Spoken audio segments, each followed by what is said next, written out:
Welcome back to Reveal His Kingdom, where we're just reading the Bible every single day. Today, we're going to be in Psalms 28, 29, and 30. It's from cry to confidence. And at the beginning of each psalm, and then at the end, I'll give you something to consider, a question to consider for yourself. If you're watching this on YouTube, give it a like, subscribe, comment what it is that you're learning. If you're watching somewhere else, in the comment section, I will put the questions at the end. So, Psalm 28. This is actually an opening sentence here. It opens as a desperate cry for God to hear, to act, and to distinguish justice from wickedness. And so it's a psalm of King David. Psalm 28. I pray to you, O Lord, my rock. Do not turn a deaf ear to me. For if you are silent, I might as well give up and die. Listen to my prayer for mercy as I cry out to you for help, as I lift my hands towards your holy sanctuary. Do not drag me away with the wicked, with those who do evil, those who speak friendly words to their neighbors while planning evil in their hearts. Give them the punishment they so richly deserve. Measure it out in proportion to their wickedness. Pay them back for all their evil deeds. Give them a taste of what they have done to others. They care nothing for what the Lord has done or for what his hands have made. So he will tear them down and they will never be rebuilt. Praise the Lord, for he has heard my cry for mercy. The Lord is my strength and shield. I trust him with all my heart. He helps me and my heart is filled with joy. I burst out in songs of thanksgiving. The Lord gives his people strength. He is a safe fortress for his anointed king. Save your people. Bless Israel, your special possession. Lead them like a shepherd and carry them in your arms forever. That's Psalm 28 from King David. And the psalm, it ends with confident praise, affirming the Lord as strength and shield and shepherd of his people. And here's a question for you to consider after reading Psalm 28. Where are you trusting God as your defender rather than trying to secure justice for yourself? Where are you trusting God as your defender rather than trying to secure justice for yourself? Let's look at Psalm 29. Psalm 29, this is called to all of creation, recognizing the overwhelming power and glory that you can find in the Lord's voice. Again, this is a psalm from King David. Psalm 29. Honor the Lord, you heavenly beings. Honor the Lord for his glory and strength. Honor the Lord for the glory of his name. Worship the Lord in the splendor of his holiness. The voice of the Lord echoes above the sea. The God of glory thunders. The Lord thunders over the mighty sea.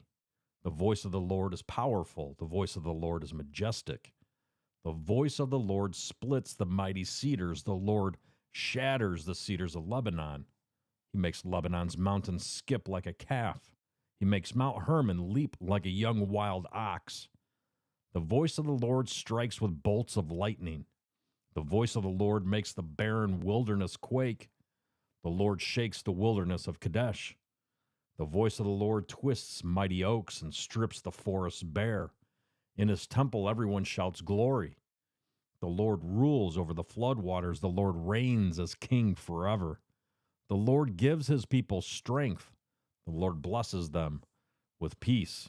This is Psalm 29, which the psalmist concludes by reminding us that the God of thunder is also the God who blesses his people with peace, and a lot of times with his perfect peace. And so a question for you to consider after reading Psalm 29 is this. How does recognizing God's power reshape your response to fear or uncertainty? How does recognizing God's power reshape your response to fear or uncertainty? It's a powerful psalm, Psalm 29. Now we're going to read Psalm 30. Psalm 30, begins with joyful gratitude for God's rescue, for his healing, and for his deliverance from despair. Psalm 30, another psalm of King David. I will exalt you, Lord, for you rescued me. You refused to let my enemies triumph over me. O Lord, my God, I cried to you for help, and you restored my health. You brought me up from the grave, O Lord. You kept me from falling into the pit of death. Sing to the Lord, all you godly ones. Praise his holy name, for his anger lasts only a moment, but his favor lasts a lifetime. Weeping may last through the night, but joy comes with the morning. When I was prosperous, I said, nothing can stop me now. You favor, O Lord, your favor, O Lord, made me as secure as a mountain. Then you turned away from me, and I was shattered. I cried out to you, O Lord. I begged for the Lord for mercy, saying, what will you gain if I die, if I sink into the grave? Can my dust praise you? Can it tell of your faithfulness? Hear me, Lord, and have mercy on me. Help me, O Lord. You have turned my mourning into joyful dancing. You have taken away my clothes of mourning and clothed me with joy, that I might sing praises to you and not be silent. O Lord my God, I will give you thanks forever. This is Psalm 30, which closes with a declaration that sorrow is temporary, but God's joy leads actually to unending praise. And so a question for you to consider for reading Psalm 30 is this: how has God turned mourning into joy in your life? And how are you responding in gratitude? How has God turned mourning into joy in your life? And how are you responding with gratitude? Again, this is Psalm 28, 29, and 30 from the New Living Translation, revealing his kingdom, built for eternity, saved by grace through faith. Jesus is King of Kings, and he is Lord of Lords, and I pray that you have an amazingly blessed day today.